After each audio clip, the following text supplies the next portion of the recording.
Alright guys, welcome back to VALORANT News. Big update on the potential future of Ye after getting released by Cloud9 not long ago. Where is Ye going to go next? Is he going to take a break? That's one of the key possibilities. But also BabyJ, another player that's been trying to get into the franchise league. Some people don't really believe that he's ready for it necessarily. And SoM and Ardiis roasting him pretty hard for some of the plays that he was making a couple of days ago. Very much enjoyed your thoughts in the comments below. Hit the like button if you enjoy. Subscribe if you're new as always. I would greatly appreciate it. Plenty to dive into. Firstly, the VCT Pacific face-off is starting soon. Plenty of tourneys happening across the world right now. Even Meteor, I believe, won the kind of 1v1 me bro champion type thing. So Meteor from GenG managed to win this one. And, well, congratulations on doing so. The last one standing, they say. Also, confirmation from VALORANT NA of the talent for the VCT Americas. So I think really cool stuff here. Always a dub when cNed is back on there somewhere. And, of course, I think also having Dash here, right, because he was formerly part of League of Legends, then was let go, kind of controversially. And also Wyatt's here and Sideshow, so a lot of the guys on Plat Chat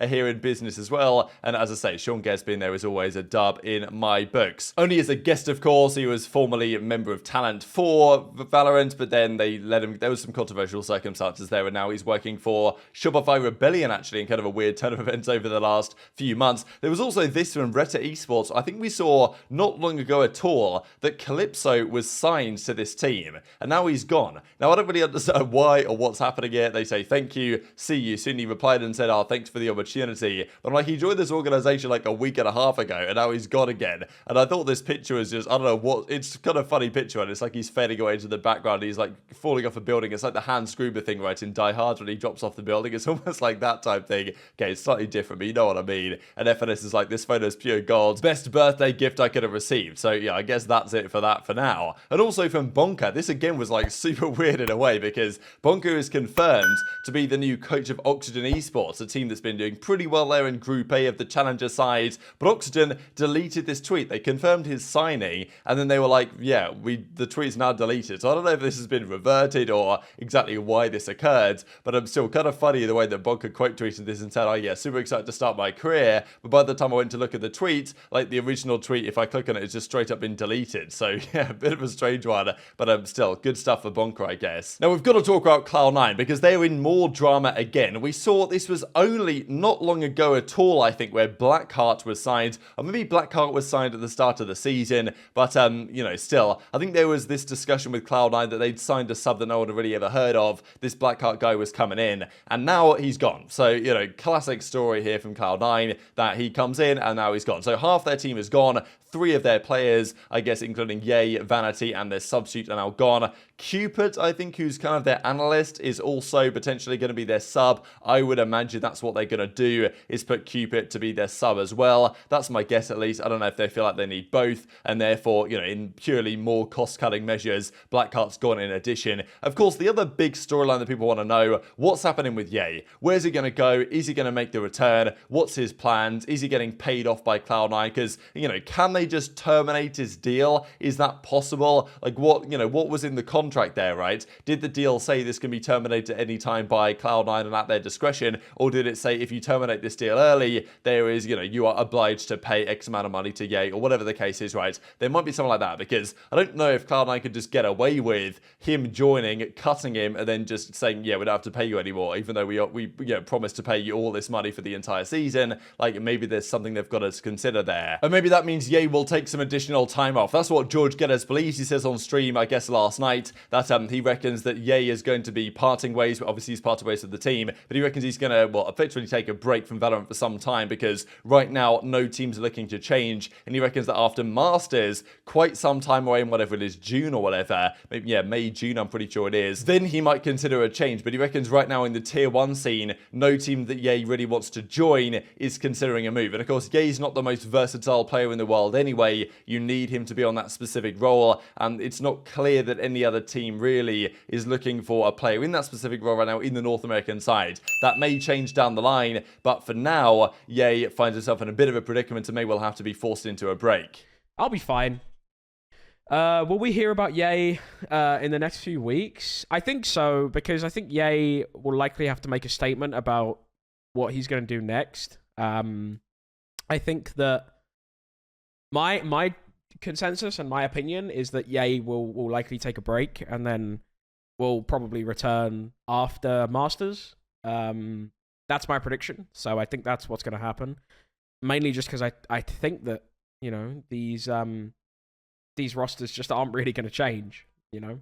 So, anyway. So I do wonder if, as George Geddes suggests, potentially Ye will come out and give his thoughts in the coming days on what's going on, what his plans are going forwards, and whether he is going to kind of step away and take a break for a bit, because I imagine that's what makes the most sense. Ideally, yes, he's going to join a North American franchise team. He doesn't want to go and join a Tier 2 team after all this drama, I don't imagine. Maybe he does. Maybe he wants to go and join Disguised Toast Guys and make them into a championship contender. But yeah, it'd be an exciting story, but I don't imagine it's going to happen. There's also the possibility of going to like a European region team, which again, it's possible, but again, like, which of those teams, the good ones, are making moves, especially for Ye's role? If you're a player like, let's say Chronicle was getting dropped from his team at the moment, like, the reality is he's not going to be having a difficult time joining a new team because he's just so versatile that any team will give him a go. Whereas for Ye, it's not quite the same story, despite him being incredibly good at the role that he does play. There was also from George Geddes the fact that Corey is not getting dropped by TSM. We know that there was some circulation, well, some speculation circulating yesterday that Corey was maybe in conversations to be gone. That apparently is not the case. So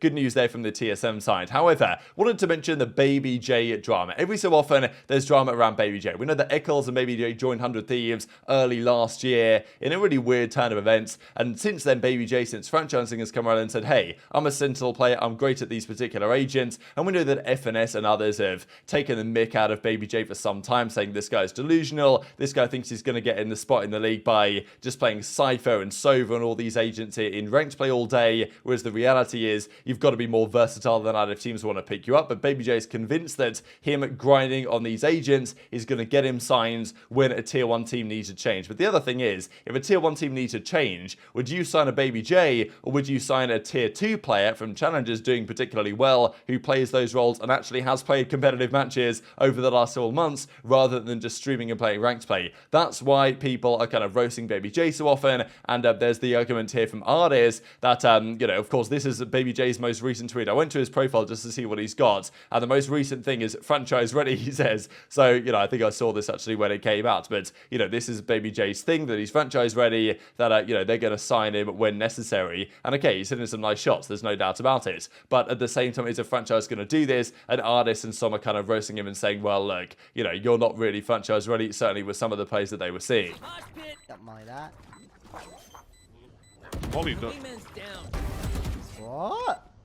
That guy's franchise ready? Babe, that's not franchise material. That yeah, I'm not. sorry. I ain't gonna hold you. That's not franchise ready, and I ain't gonna hold you. That's I ain't 07, gonna hold bro. you. That's 07. That's an RIP That is an Bozo. 07. That's a rip bozo. Smoking that BabyJ pack. Yo, we be smoking that BabyJ Bro, pack. I feel bad, bro. Like a low-key, bro. That's a still looking, baby. That's a good look at esports, bro. Is what that is, bro. Bro, guys, watch, okay? Watch. Just watch the tech. That's all I want you to do. Watch the tech. Because BabyJ is about to get cooked, bro. BabyJ is about to get cooked. I'm tired of this. I'm gonna cook too. No. Watch, just watch, bro. This guy thinks he's gonna get the freest kill of his life, This bro, and neon's he's gonna just get gonna sprint absolutely across. cooked I'm gonna with it. flick him like a booger.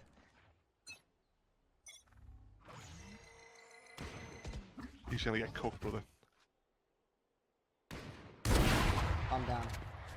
So what do you think about the BabyJ stuff, right? As I say, every so often the BabyJ topic comes up and then, you know, people roast him and then they kind of go back to doing their own thing and then 2 weeks later, someone's going to roast him again. But yeah, I don't know. I think that BabyJ is just, clearly it's not going to, his current trajectory is not going to be the way to go. Especially if Ye, a player of his caliber, isn't getting signed right now, potentially because there isn't really the role to allow Ye to be signed. You need to be a player like, you know, even a player like a Crashies or, you know, some player that's particularly versatile and potentially do multiple things. Even a guy like Marv, right? Yes, he's a controller, but Marv can play probably any role that's not a duelist to a reasonable level. And, you know, there's talks about Sinatraa as well being a player that can do that also if necessary. So I think that's especially how it is now, like how restricted the franchise teams are. You've got to be a player that's proven to still be able to play at a competitive level in actual competitive games, and you've got to probably be more versatile. Unless you're undeniable at your role, then maybe it can work. But otherwise,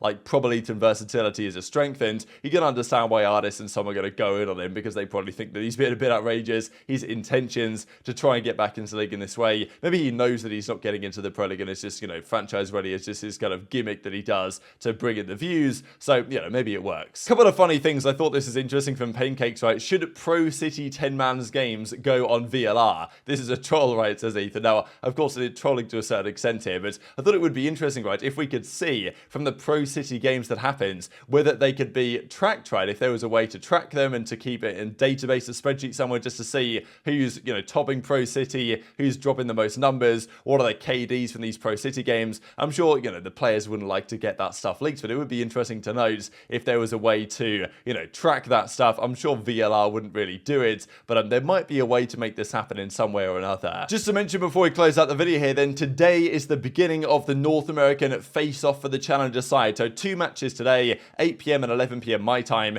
but M80 Disguised is the round 1 game. Feel bad for Disguised here. And then TSM Moist Moguls. Big game for Moist Moguls. If they could take down TSM, that would put them in a really nice spot. Top 4 at this tourney get extra points towards qualification all the way through to the Ascension tournament at the end of the season. So that's what they're going for. You want to win this to win, but also to get the points that will pretty much guarantee you passage if you win this tournament, you would think, all the way through to the playoffs at the end of the season, which will be very valuable to trying to qualify for Ascension. And just one final thing to show why Killjoy is probably going to get nerfed. These are the compositions on Pearl, and they're a little bit different across the world. We can see quite a lot of, you know, between Sova, sometimes we get a Sky, mostly a KO, a lot of Jet in appearance, but every region but Malaysia, Singapore, and they have a bit of a weird one with Breach coming into play here as well. And in Brazil, Harbor is actually the most used agent here on Pearl, rather than Astra on this particular map mode combination. But Killjoy is always here outside of Cypher on Malaysia, Singapore. So, you know, just one other point as to why Killjoy is probably going to catch the hammer from Riot. But very much enjoyed your thoughts in the comments below. Hit the like button if you enjoyed. Subscribe if you're new. Take care. And I'll see you next time. Someone should tell BabyJ Ardiis is talking so much about them so we can start some drama. Do you want me to That sounds like some perfect stuff right there.